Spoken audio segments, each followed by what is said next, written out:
I have around 28 minutes or so for this video because in around 28 minutes I'm supposed to be playing Terraforming Mars, which means if this goes too long, I'm gonna have to take a break and text some people. Hey, I'm Alex Radcliffe from Board Game Co. and this is it's one of those videos. It's one of those videos that usually ends up with like a 12% dislike ratio, a whole bunch of people upset in the comments, a whole bunch of people understanding as well, and honestly, I guess I would say I just appreciate those of you who have watched these before, are still upset at them, and still stay subscribed. Thank you. Thank you for being, rational and liking some things I do without loving everything I do, and being able to look at the whole person and not just the things a complete picture of agreement. This is already getting out of hand without me explaining anything that's going on. Also, I have a weird tickle in my throat too, so that might happen as far as a cough. In fact, I grabbed the wine because I have a weird tickle. I find wine often helps with that. And then I was like, I shouldn't film a video while drinking wine. And then I was like, the last time I did one of these videos, I actually was drinking wine. It's only like 2 times I've ever drunk wine on camera, so this seems like the right time. This is about Darkest Dungeon and Mythic games. Darkest Dungeon and Mythic games. I've done these videos before. I've done these videos many times before. The general concept of talking on behalf of a company to a degree, and then seeing the reaction that comes out. And to be very clear, and to save you a lot of time in case you're wondering, this is largely going to be a defense of Mythic games. Not a defense of, oh my gosh, they're the best company ever, they haven't done a single thing that led them to where they are now, but rather talking about the complexities, the nuances, and just talking about it from the stance of a business, of the other side of the picture. Because, speaking for myself, I believe, incorrectly or correctly, but I believe that I generally see things from both sides, the consumer side and the company side. I tend to take the company side a bit more in these videos because I think most of the people I'm talking to, you, tend to come from the consumer side, without necessarily always fully understanding the company side. And some of you will be like, no, I'm on the company side and I would never do something like that, in which case, kudos to you. I'm not going to argue or not argue, kudos to you for that. And to be very clear, and let's get this out of the way, because this is something I should do in general when I do these videos, let's acknowledge my biases in both directions, though. Let's acknowledge my biases in both directions. Number 1, Mythic Games has never paid me a cent for anything. Number 2, Mythic Games has sent me free games. I've backed a lot of Mythic Games with my own money, but they've also sent me free games. And so, if I'm mean to Mythic Games, maybe they stop sending me free games. And I will be a bit mean to Mythic Games, but not that much. This is mostly going to be a defense with an acknowledgement of things they could have done better at the same time. Number 3 is it's good for my channel. Whether or not I get free games, if I get, even just a prototype copy, sorry, even if I just get a prototype copy of a game, and I never get a final production copy or anything else, and even if a prototype copy is useless to me, because they are useless to me, I'm not going to keep them, I'll get a final copy if I like the game. But that's also good for views. Having a relationship is good for views, so there's always an incentive for me to stay in a company's pocket to a degree. Those biases are absolutely there. There's also a bias in the other direction, a bias that is often not acknowledged, which is the bias that, speaking from the stance of you, of the audience, if I sit here and put out a video called, like for instance, my video of Marvel Zombies, I can't remember how I titled it, but I titled it something that really sounded aggressively anti-Kaman, and it's done incredibly well. It's like the 3rd most popular video on my channel, something like that. It's done incredibly well because people like it when others attack these large companies. If you are feeling hurt and betrayed by a company, and by the way, for the record, I know I haven't explained the situation to those who don't know what's going on. I'll get to that in a second. I want to talk about biases first. If you're feeling hurt and betrayed by a company, you will appreciate me more if I sit there and I stand in your defense and I attack them and I aggressively go after them and I explain all the things they're doing wrong and how you should tear them apart. Every time I have in any way been critical of a company, whether it's AEG doing the Dead Reckoning campaign, whether it's Kemet Blood and Sand when they added Cthulhu, whenever I'm critical of a company in any way, people tend to appreciate that. And so keep in mind, there are biases in that direction too. I guarantee you, if I take an aggressively anti-company stance in all my videos going forward, as long as I'm not over the top, and as long as I don't keep harping on the same exact point, but I guarantee you there's also a bias, a self-interest in my end, in my court, to aggressively be anti-company. Biases exist in both directions. Yes, I have biases towards Mythic Games, but I also have biases and reasons why I should attack them, which is why ultimately, and there's no way to guarantee exactly how this flows, but ultimately, in most cases, I try to do the thing that I just believe in. Consequences be damned and all that. And also keep in mind, knowing full well that a video like this does get like a 12% dislike ratio, and a whole bunch of people who are upset about it, understand that the safest thing I can do in these situations is just keep my mouth shut. Because Mythic Games currently likes me. They currently send me prototypes. They currently send me free games. I don't imagine they're waking up one day and saying, you know what? Alex from Board Game Co. didn't put out a full video in our defense. I guess he's off our list. Versus putting out this video. So putting out this video does not further ingratiate myself with Mythic. I guess it does. But it doesn't make my situation with Mythic better. It's not like they can write me a check. I'm not taking money from them. And it potentially makes my trust level with the audience a little worse. And again, I say this knowing full well, by the way, that the other 88% of you do understand that I try to approach these things from a balanced perspective. Whether you agree or not, you appreciate that I try to cover both sides of the picture. But there's always some people I upset with these things, and those people often accuse me of bias, and I want you to understand that I think these videos only hurt me. I do them because I think that they're important conversations to have. So, what's going on with Darkest Dungeon? And I did do a video over on Quack & Co. if you want to check that out. Quack & Co. is a side channel that I do with Quacklo. Short form content, 10 minutes or less to everything. I don't have to start those videos by saying this video might be more than 28 minutes. Those videos are never over 10 minutes. Never, not once. In all the 100 plus videos we've done, not a single video has gone over 10 minutes, and they never will. But that's not this channel. This channel goes a little longer. Darkest Dungeon is Mythic Games, I believe, their most successful campaign. I'd have to check Joan of Arc. Maybe Joan of Arc was higher, I don't know. Whatever the numbers are, Darkest Dungeon did incredibly well. That part is for sure true. And Darkest Dungeon brought in a video game audience. They did tremendously well. They raised a lot of money. They did this at the start of COVID, or somewhere, not necessarily the start, somewhere along the way, not the start of COVID, mid-COVID or whatnot. The world had started to adjust and things had started to go. Hell was their campaign that was at the start of COVID when people were learning to do things over TTS. Darkest Dungeon already had physical prototypes by the time that came out. And it did tremendously well. And then Mythic Games, this past week or last week or whatever it was, put out a video saying we're going to need more money for shipping. We're going to need more money from you to cover the shipping shortfall. Now, a further backdrop to this is the fact that this is going on with many companies in many different ways, in many different manifestations of how it actually happens, but companies are seeing increased costs left, right, and center, and they are passing that cost on to the consumer, and they're doing so in different ways that piss off the consumer in different ways at different times. Whether it's giving you an estimate doing the Kickstarter and a higher price in the Pledge Manager, whether it's giving you an actual paid price point and then saying, hey, by the way, we need more money. Different ways of kind of sneaking in those extra costs, saying, hey, you know what, we're going to run a bunch of promos and stuff like that, but we kind of have to wait until we get at least $100,000 in sales from these promos before we can ship, because we just can't ship otherwise. In various different forms, manifestations, implementations, they are either asking for more money, demanding more money, holding your games hostage in different ways. We are seeing this left, right, and center, up to and including companies that are just closing up shop and saying, you know what, it is what it is, it's been a good run, this is not a way that we can make money in the board game space, and so we're not going to continue trying. We've seen that too. And we're seeing it now with Mythic Games. Not the closing up shop part, but the adjustment of their business model in many ways, the laying off of multiple employees because they just are trying to cut their costs as much as possible, the adjustment of the way they're going to be handling Kickstarter, of statements they've made as far as doing a little less or a little fewer big box campaigns, at least until the world adjusts or changes. They are going to be adjusting and changing as a company, but the reality is right now, they have an additional $3 million of increased expenses, and the numbers I have are from them, and I trust that they are true. I'll get to that in a second. But they have additional $3 million of increased expenses due to shipping cost increases, due to the cost of goods increases. In general, we've seen across the course of the pandemic, things have gotten more expensive, and they charged you one price a year and a half, 2 years ago, and now they're asking for another payment because they charged you one price for a product, the product cost went up, and they're like, well, we're going to eat some of that ourselves, we're going to do what we can, but we have to ask for something. Now, as a first starting baseline, I believe those numbers.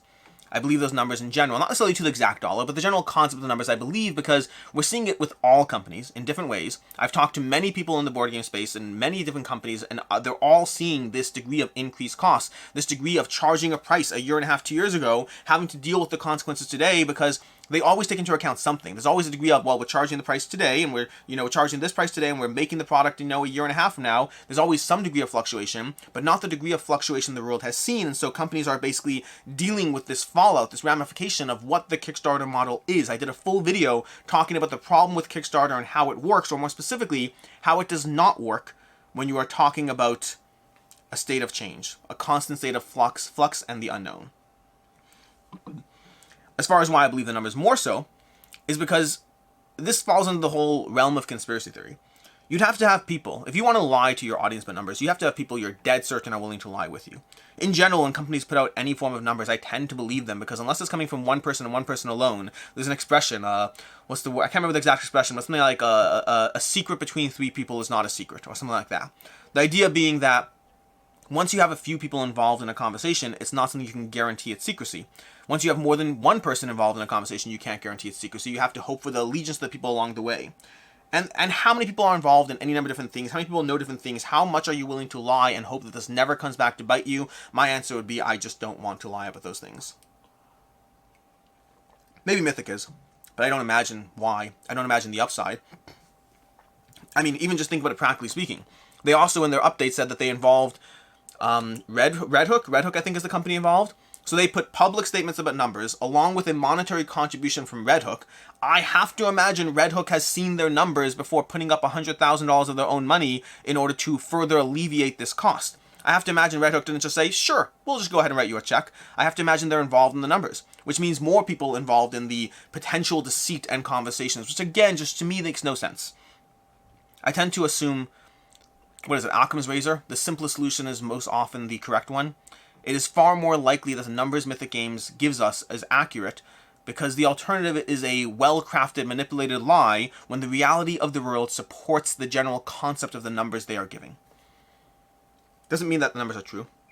It could be that they're all a horrific lie, but it does mean that I'm more inclined to believe them.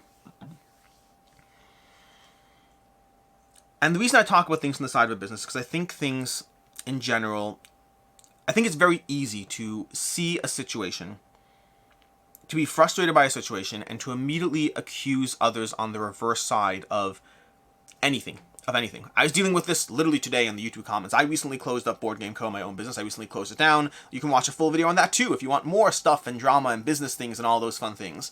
And I had someone in the comments who said, hey, you know what? I like your YouTube content. I like you on YouTube. You're great. But I've also tried selling games to your business, and I got this lowball scummy offer, and I think your business is scummy and shady. Like, those were the words used, scummy and shady. And I replied to the comment saying, like, hey, just as a breakdown, like, here's the price we can buy those games for ourselves. We can't offer you the new price. We can't offer you anything what you paid for it. We have to offer you less than half what you paid for it before it even becomes a conversation. And we're covering the cost of shipping. If we pay for it from a distributor, we get those games directly shipped to us ourselves. The number you're quoting as the lowball scummy offer, anything more than that, we may as well get them from the distributor. I broke the numbers of the games. I showed them how it works and how it plays out. And I was like, and for this, for offering you just below what we would pay for them brand new ourselves, we get accused of being scummy and shady. Scammy and shady. Maybe it's scummy. It may have been scammy. Scammy and shady. I was like, listen, I get that you wanted a higher offer, but that doesn't mean we're bad people. It means that sometimes you're not seeing things from the full picture. You're just seeing the price you paid, the fact that we're offering less than half that, and you think we're shady. I think it's very easy to be caught in your own worldview. I think that applies to me as well, to be very, very clear. But also understand that my entire channel has always advocated both sides. Whenever you find any conversation, whether it drifts political, whether it drifts opinionated, whether it drifts about companies and all that, my entire aspect of should you back it and to back or not to back is telling you, hey, I think this is or is not a good reason to back this game. My entire channel has always been about trying to give you advice as a consumer as to what you should do, and that remains true. That remains true in this video as well. There are things you can do. We'll get to the stuff you can do, but none of them are really ideal here, unfortunately. I don't sit there trying to protect the interests of the companies, but I do try to talk about things from all sides of the conversation. I do try to shed light on what I think is often a simplified approach to a perception of right and wrong.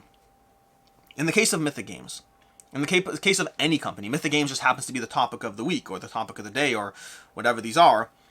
In the case of Mythic Games, the baseline question is, what do you want them to do? Because they got $3.1 million of increased, I think it was 3.1, my numbers might be slightly off, I don't remember exactly, I didn't take notes. They had a lot of increased expenses. What do you want them to do with that? Because the practical reality is they sold you a price, they sold you a thing based on knowledge that we, the entire world, had at our fingertips. And then based on the fact after that a pandemic happened, COVID happened, the Ukraine war happened, all these things happened that just completely changed the nature of the conversation. And before you get into it, we'll talk about it, because we'll go through the things you might say. And for context, if you want, what I'll probably do, yeah, let's do this, okay? Next Wednesday, every Wednesday at 10 a.m. Eastern Standard Time, I try to do a live stream. This coming Wednesday's live stream, I will make this about, Darkest Dungeon, shipping things. And if you want to come in, it'll be a regular Q&A as well, but if you want to come in and have a conversation with me about what you think I missed, what you think that they should do, that I'm not taking into account, I'll engage with it there. I might try to engage with comments as well, but the practical reality is there will always be more comments that I can engage with. So I'll try to do it in next week's live stream as well.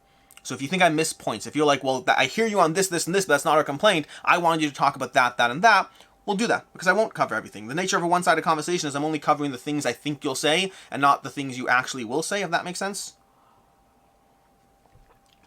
But the first thing is that they definitely incurred extra costs. Mythic Games definitely incurred extra costs. That is, to me, not a question. And while in general, I believe a business has to set prices based on the way the business has set prices, I think the practical reality of the giant state of the unknown that is Kickstarter, it results in businesses trying to charge what they think makes sense. No company ever plans on coming back to you asking for money later. There's not a single company ever that's like, you know what, let's run this Kickstarter and then in a year and a half, let's go back to them and demand extra money or they can't have their games. Let's do that. That's a good idea for the long-term success and viability of our company. That's a good idea. No company plans on doing that. Companies feel forced into that direction. And it's because the world kind of had a giant curveball thrown at it. And I think a lot of people sat there and said, you know what, I hear you. I hear the giant curveball got thrown at the companies, but I want them to catch it. I want it to stop by them, and I don't want it to hit me. Which I understand that. I wouldn't want it to hit me either. But the practical reality is, what do you expect to happen next? If Mythic Games is letting people go, if Mythic Games is coming to you for the money, if Mythic Games is saying we can't shoulder these costs, one of two things is true at this point. Either Mythic Games can't shoulder the costs because they can't and they need to go to you for money, and then the reality is if you want your games at all, this is a game of hardball you'll have to play. And it's not fair. It's not fair to you, it's not fair to them, it's not fair to anyone. It's just not fair. It's just the nature of the state of the unknown in the world that is. Or alternatively, Mythic Games is sitting on hordes of cash and is using this as an opportunity to, really entrench themselves in a great business model where people don't trust them going forward. I don't imagine that's the option. Have you seen Cyberpunk 2077? Have you seen how well that campaign did after? No company wants to rely on intentionally manipulating and deceiving you in order to get extra money from you for the long-term success and viability. It's just not viable. And so the first thing you say is maybe they shouldn't have run campaigns during the pandemic. By the time Darkest Dungeon ran, we knew that this was an active problem. We knew that COVID was a thing. And to that I have two answers. The first is the fact that a company can't not run campaigns. A company can't do that. If they want to if they want to remain viable as a company, they can't just shut down and say, hey, you know what? We just won't sell things for 2 years and we hope we'll survive. They kind of have to run campaigns in order to remain viable, which is not your problem, sure, but your problem is when you back the game at the same price points, at normal price points, and you sat there along with them hoping that everything would play out normally. We all sat there and did this. We all backed campaigns. We all played into the state of the unknown. They did so hoping things would change, hoping things... I'm not, when I speak for Mythic Games in this conversation, I'm speaking not for them. I'm just trying to read into the mindset, if that makes sense. No one necessarily expected this to last as long as it has. No one expected further developments in the world to further crazily strengthen the situation. How are we doing in time? I've got 10 minutes left. This is not going to go well.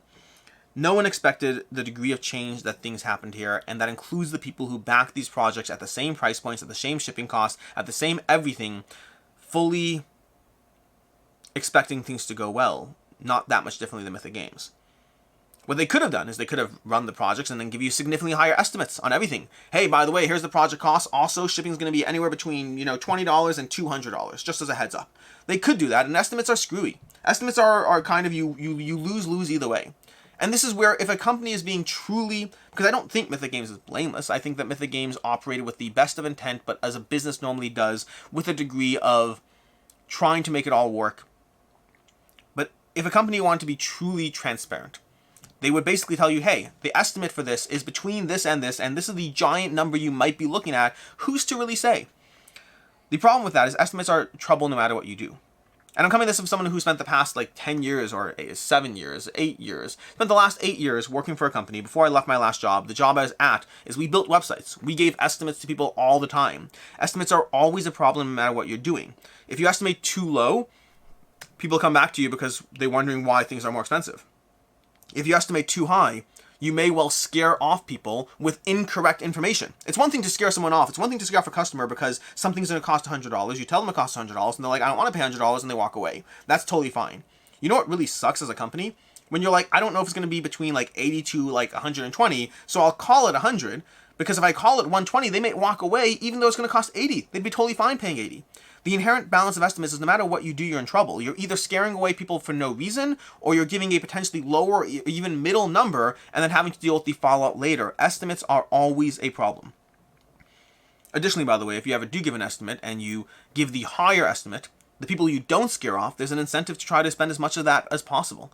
There's an incentive to try to be like, well, like we told them it's going to be between like, $100 and $200, and hey, look at that, it's $200. So there's no incentive to eat it. There's no incentive to balance or come to a middle ground. Estimates are always a problem. There's a reason they exist. They serve a purpose, but they are a problem. Now, Mythic Games could have also not run these big giant box campaigns. That's another thing they could have done. Why are you running Anaster? Why are you running this the Anaster? Why are you running, I don't know, what are the last thing? Monster Apocalypse. Why are you running these gigantic big box campaigns that have all these shipping costs attached? And the answer there is because people keep paying for them. People keep wanting these gigantic big box campaigns. We see it left, right, and center with all these companies. The more boxes something comes in, people are very tempted by those boxes. I'm part of that problem. You could do fewer boxes and then you make less money and people want more stuff. And so you're kind of catering to the demand that is created by the consumer. This is true in the entire life cycle of this conversation. A demand that you have agency over for the future. Part of this conversation, by the way, is the fact that, you know what the best solution is? Back fewer games on Kickstarter. Again, I told you, Mythic Games isn't necessarily happy I'm making this video. Companies aren't necessarily happy when I do these videos because I do both things. I defend them and then I tell you to stop spending money on their next Kickstarter. It's not necessarily what they want to hear. I've become a huge fan of the dollar pledge. Although that would save you with Marvel Zombies, that would not save you as much with Darkest Dungeon. Listing higher estimates, we covered that one. They could eat the cost themselves. That's another thing they could do, right? They could eat the cost themselves. Huge increase in costs. Now, I don't know how much you know about the history of Mythic Games, but I know Mythic Games has eaten multiple costs themselves, multiple times, many times over. The fact that they're coming to you for more money this time is an anomaly. It is different. It is not their norm. Anything from the fact that when they had their Wreckbusters errata pack, they sent out to 7,000 backers, maybe even more, the pledge manager, I have no idea. Let's call it 9,000 backers got an errata pack from Wreckbusters. I don't know what that costs to ship. That's easily 60 to 100K easily in shipping costs, just sending that out in general. They didn't charge an extra for that. Why would they? It's their fault. They shouldn't charge extra for that. Good for them. Solomon Kane, they sent out a miniature. Again, tons of money to who knows how many people to send out an extra miniature to all these customers. They didn't charge extra money for that. When they had the IP dispute for Joan of Arc, and they came back saying, hey, we're going to have to pay some sort of licensing fee or something. Again, an extra cost that was not known that they had to incur. They dealt with that. They paid the extra cost themselves. All these are times that Mythic Games has sucked up those extra costs and expenditures when they incurred. Their modus operandi, along with all these companies, is not to say, hey, by the way, things are more expensive, can we have more money? Their modus operandi with them and everyone else is say, hey, things got more expensive, we will of course eat that ourselves up until it hits a point. Up until it hits a certain point of, sometimes we just can't. That's true of the shipping costs as well. They're saying that across multiple campaigns, they continue to deliver with increased shipping costs, continuing to eat it themselves, continuing to hope things will change, and then it got to a certain point, and they're like, we just can't do that anymore. Their go-to is not asking for more money. Their go-to is eating the cost themselves. This is the exception. Combined finally asking for more costs with laying people off, and I think that Mythic Games genuinely has eaten as many costs as they possibly can, and they've gotten to a point where they're saying, hey, at a certain point, we just can't. And we know it sucks. Nobody wants to go back. Nobody wants I'm not going to swear. Nobody wants the storm that's going on in the Darkest Dungeon comments. I don't know why that was better. That felt really lame. It sounded better in my head. Nobody wants the storm of stuff going on in the Darkest Dungeon comments, the storm of people who are upset and angry and frustrated. Nobody wants that. I mean, it got to a point where King of Ravage put out a video talking about the situation, and his audience harassed him to be more negative. This goes back to my whole thing about bias, okay? It would make a lot of you much happier if I was more negative. Do not expect a follow-up video, by the way, where I go more negative on this. This is where I'm at. This is the way I see things. And if you agree with me, I get it and I appreciate it. If you don't agree with me, I get that and I appreciate that too. This is not me taking Mythic's side in general. This is me talking about the other side of the conversation, because ultimately I think a big part of the conversation is, what is your ask? Right now, where we're speaking right now, if you're a backer of Darkest Dungeon, what is your ask? What do you want Mythic Games to do at this point? Eating the cost doesn't seem like a practically viable option. Not running more Kickstarters, well, they might be. They might be running fewer Kickstarters now. Maybe you want the communication should have been better. I'll give you that. The communication could have been better. This is true with Marvel Zombies, with Come On as well. Very often communication could be better in these conversations. There could be a greater degree of finesse, of ease, of having a conversation that doesn't come across as a final statement. More comes across as a degree of collaboration as we work together. And Oathsworn is not the standard here, to be very clear. Oathsworn is often held up as the gold standard here. Oathsworn is not the standard. Oathsworn has gone far, miles and miles above the standard. I've ranted about this before. Oathsworn is a company that spent 4 years on a game, made no money whatsoever for those 4 years because they're like, hey, we'll just make no money on this at all. And they're held up as some sort of standard. And then gave people a discount on all future campaigns. That's not the standard. If you want companies in the board game space, if you want actual games made and actual companies to exist, they have to make money. That's how things work. Oathsworn's like, it's cool. It's all good. We won't make jack. It's fine. They are not the standard. They are above the standard by miles and miles and miles. You cannot hold up a company that's making no money and saying, this is how all companies should be. That's just not viable. You will not end up with a good selection of games over the next 10 to 20 years if that's the expectation of how people should operate. Now, it doesn't mean that the communication couldn't have been better. Communication could have been better. Again, with the Come On as well, with Mythic Games, pick a dozen other companies. If you want a standard, hold up Orange Nebula. I think Orange Nebula, and again, bias here, huge fan of Orange Nebula. If you want a standard, hold them up. I think they dealt with some degree of backlash, but some degree of managing, some degree of communication. They were more in the middle. Not to the degree of Oathsworn was, but to the degree of, hey, we got to do something, and here's the reality of the situation, and a communication that felt a little bit more collaborative. So if your ask is better communication, I'll give you that. Absolutely. Mythic Games should have and could have communicated better and more clearly. A little less, and maybe it's a language barrier, I don't know. But they could have been better. I'll give you that. Absolutely. But past that, what's the ask? What do you expect to actually happen now? Because right now we're at a weird tipping point. And again, I don't know Mythic's financials. I'm just going by what I see over here. If too many people sit there and say, I need refunds. I'm currently backing Hell, Darkest Dungeon, Six Siege. I'm currently backing Monster Apocalypse. I have $2,000 invested in Mythic Games, and I want my money back because I'm panicking now that I won't see it. If you know how banks work when there's a run on currency, when people have a lack of toilet paper and they start going to Costco, a worry and a fear of some sort of lack of solvency, a worry and a fear that things will go south, triggers a panic that then has a self-fulfilling prophecy of things going south. If too many people sit there and raise their arms and say, hey, Mythic Games, I want refunds for all my products because I'm worried about your solvency, I'm worried about the fact there's going to be more shipping costs and this and that and everything else, you may end up accidentally triggering the very thing you don't want to happen, which is them to not be able to give refunds because everyone's demanding them and they can't give everyone refunds. Just the practical reality of the world is they're making product, they have these costs incurred, they're dealing with all this stuff. They will not be able to give everyone all the refunds that they want. And so if you ask for a refund, if you're part of whatever percentage of backers that are sitting there demanding a refund, one of a few things happens. The first is that, you get lucky. You're one of a small few and you get your refund.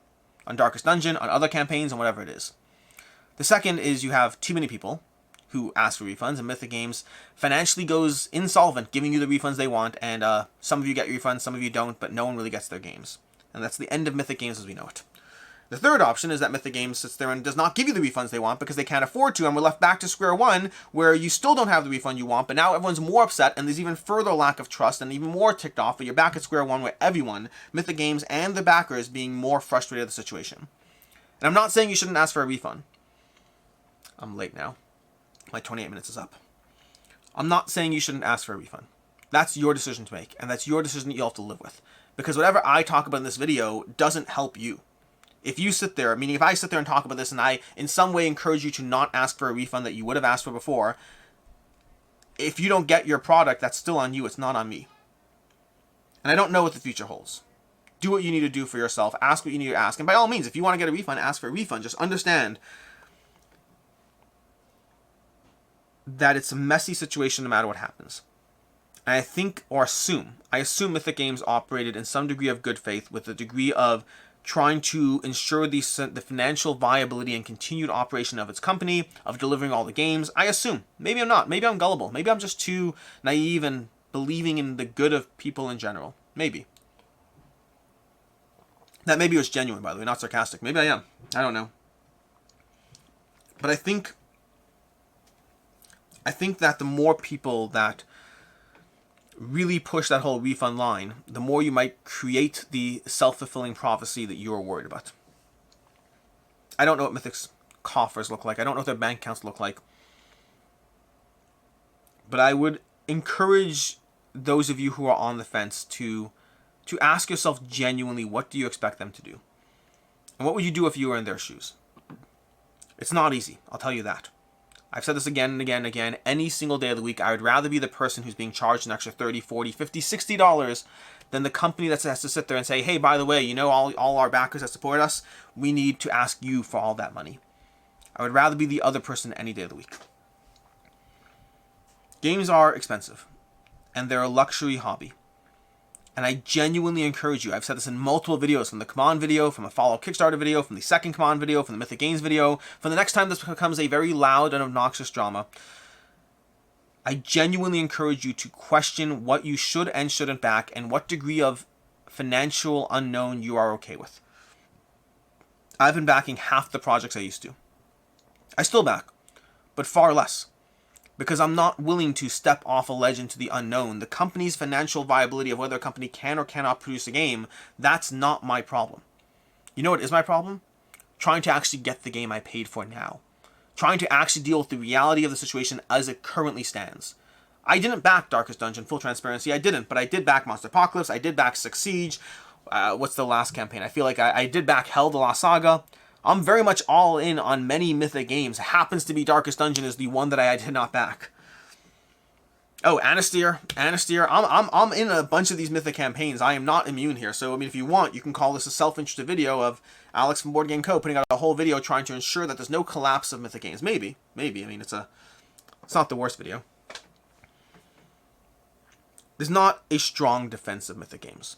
There's not. I think Mythic Games did what many companies have been doing this entire time.